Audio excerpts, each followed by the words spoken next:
This exercise involves calculating the capacitance of a capacitor. The idea is if you have two conducting surfaces, it doesn't necessarily have to be parallel plates, but you could illustrate it in this manner.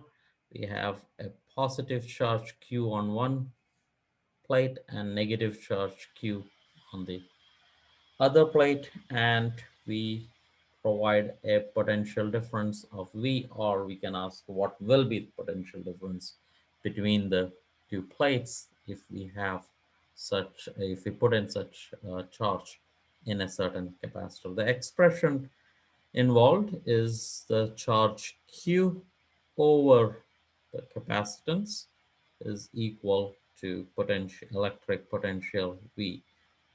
It's good to recognize that we typically have for a point charge, dimensionally speaking, this is kq over r, right? So this whole quantity here, which is geometric, right? There is 4 pi epsilon, which is a constant, and r, which is a configuration of the capacitor that comes into picture, and that's equal to v.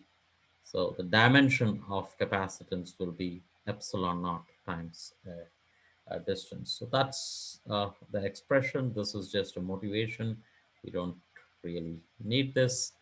So put in the numbers here. That is all we need to do, because we just need to find the capacitance itself. The quantities are 3.6 into 10 raised to minus 6 coulombs.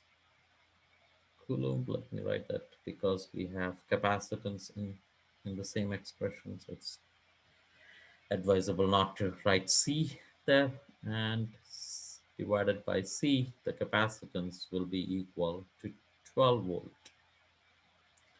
So C would be equal to, divide that out, 3.6 into 10 raised to minus 6, let me not write coulombs there, divided by 12.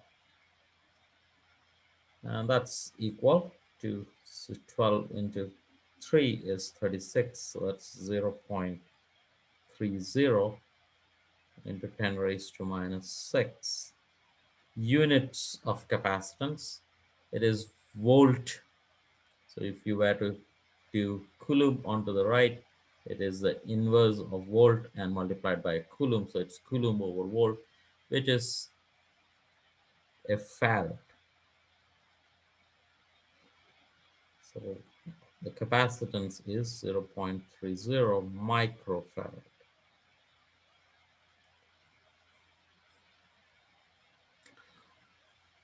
And that is all that is needed in this exercise. Let me stop sharing and then stop recording.